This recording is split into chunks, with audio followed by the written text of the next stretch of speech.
Alright दोस्तों, तो अभी अभी Amazon प्राइम पर बिल्कुल फ्रेश न्यू मूवी आई है Sarpatta Parambarai. I hope I am not wrong with the pronunciation.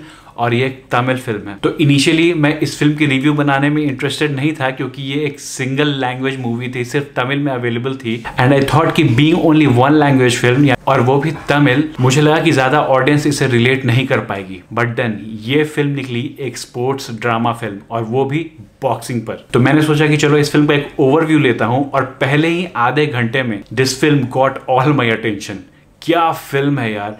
Film थोड़ी लंबी है, 2 घंटे 50 मिनट की फिल्म है, बट इस मूवी की कहानी, इस मूवी के कैरेक्टर्स और जो जिंदगी दिखाई गई है इस मूवी की एक रूरल बैकग्राउंड के बीच में, आप इस फिल्म से अपना ध्यान नहीं हटा पाओगे जब तक ये फिल्म चल रही है। 1970s के टाइम के अराउंड चेन्नई, जो कि उस समय मद्रास के नाम से जाना जाता था, उस समय की कहानी है जबकि इंदिरा गांधी ने देश में इमरजेंसी लगा दी थी। उस समय में मद्रास के एक छोटे से गांव में बॉक्सिंग का इतना रॉ फॉर्मेट दिखाया गया है कि आपको ये फिल्म देखते समय ऐसा लगेगा ही नहीं कि इस फिल्म में बॉक्सिंग के अलावा और कुछ भी दिखाने की कोशिश की गई है। तो कहानी में मेनली 3 कैरेक्टर्स के अराउंड ये पूरी की पूरी फिल्म रिवॉल्व करती है। पहला कबीला, जिसका रोल किया है साउथ के बहुत बड़े सुपरस्टार आर्या ने। जो दूसरा कैरेक्टर है वो है कोच रंगन, जिसका रोल किया है पशुपति ने। और थर्ड जो मोस्ट इंपॉर्टेंट कैरेक्टर है वो है कबीला के दोस्त केविन, और वो रोल किया है जॉन विजय ने, जिसने इस फिल्म में कहीं ना कहीं एक कॉमेडी का तड़का लगाने की कोशिश की है। तो अगर सीधे शब्दों में इस पूरे फिल्म की कहानी को समझा जाए तो बेसिकली इस मूवी में दिखाया गया है कि मद्रास के गांव में 2 क्लैंस हैं। क्लैंस यानी कबीले, बट यहाँ एज अ ग्रुप देखा जा सकता है इन दोनों क्लैंस को। तो जो पहला क्लैन है उसका नाम है इडियप्पा, और जो दूसरा क्लैन है उसका नाम है सरपट्टा, और वही है इस मूवी का भी नाम सरपट्टा। तो ये जो सरपट्टा क्लैन के मेन लीडर हैं वो हैं कोच रंगन, जो कि अपने टाइम के बहुत ही सक्सेसफुल और पॉपुलर बॉक्सर थे। और जो दूसरा क्लैन है इडियप्पा, उसके लीडर को इन्होंने बहुत बुरी तरह धूल चटा दिया था एक बॉक्सिंग मैच में। अब इडियप्पा क्लैन का जो लीडर है वो अपनी बेइज्जती का बदला लेने के लिए बॉक्सर्स को ट्रेन कर रहा है ताकि वो सरपट्टा क्लैन के जो बॉक्सर्स हैं उनको हराकर अपनी बेइज्जती का बदला ले सके, और वो ये करने में सक्सेसफुल भी रहा है। और फिर एंट्री होती है आर्या की, यानी कबीला। अब कबीला वैसे तो एक फैक्ट्री में मजदूर है, लेकिन इसकी हिस्ट्री ये है, इसके पिताजी भी रंगन के टाइम के बहुत पॉपुलर बॉक्सर थे, लेकिन उन्होंने अपना रास्ता बदल दिया, क्रिमिनल बन गए, और इसी दौरान उनका मर्डर हो गया। तो कबीला की जो माँ है वो कभी नहीं चाहती कि कबीला अपने बाप के रास्ते पर चले और फिर एक दिन उसका भी वही हश्र हो जो उसके बाप का हुआ था। इसलिए वो चाहती कि वो बॉक्सिंग से दूर रहे। लेकिन किस्मत कबीला को भी उसी बॉक्सिंग रिंग में लाके पटक देती है जिससे अभी तक उसकी माँ ने उसे हमेशा दूर रखा था।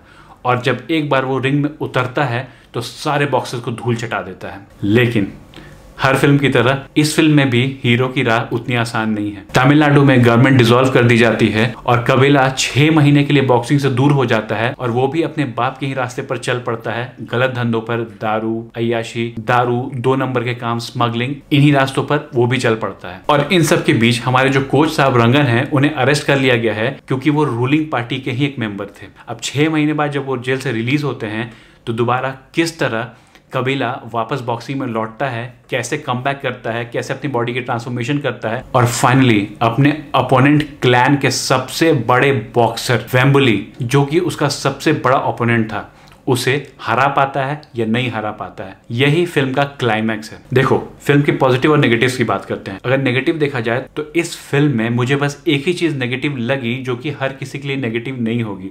फिल्म थोड़ी ज्यादा लंबी थी। 2 घंटे 50 मिनट फिल्मों के लिए अभी के टाइम से थोड़े ज्यादा हैं, बट आई थिंक इस मूवी का ऐसा कोई भी पार्ट नहीं है जो 1 मिनट के लिए भी आपको बोर होने देगा और 2 घंटे 50 मिनट आपको ज्यादा लगेंगे, ऐसा बिल्कुल भी नहीं है। अब आते हैं इस फिल्म के पॉजिटिव साइड्स पर। पहला, बॉक्सिंग का बिल्कुल रॉ फॉर्मेट इसमें दिखाया गया है। बहुत ज्यादा फालतू के साउंड्स और कैमरा एक्शन की मदद से बॉक्सिंग में एक आर्टिफिशियल रोमांच जो ऐड किया जाता है वो इसमें नहीं देखने को मिलेगा। बिल्कुल रॉ बॉक्सिंग आपको देखने को मिलेगी। दूसरा, फिल्म में जो भी कैरेक्टर्स बनाए गए हैं वो बिल्कुल आम आदमी और लोअर मिडिल क्लास के रोल में आपको दिखेंगे।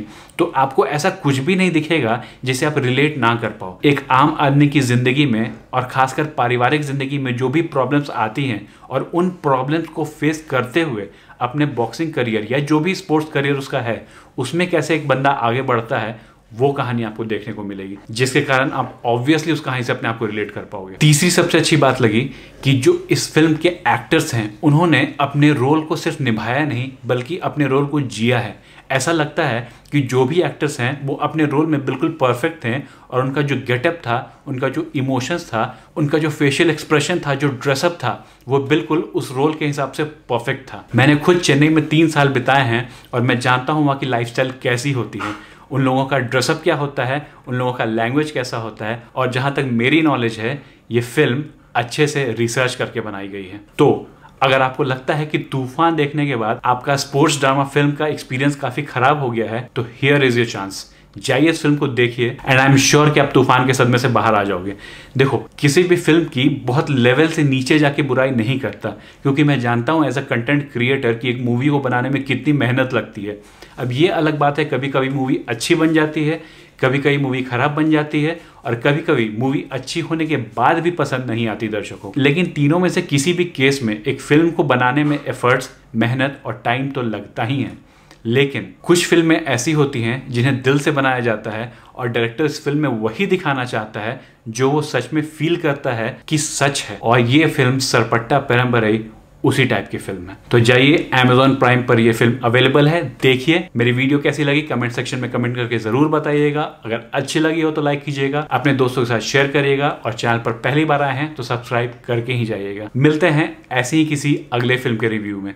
तब तक के लिए bye bye, take care and keep watching. Bye.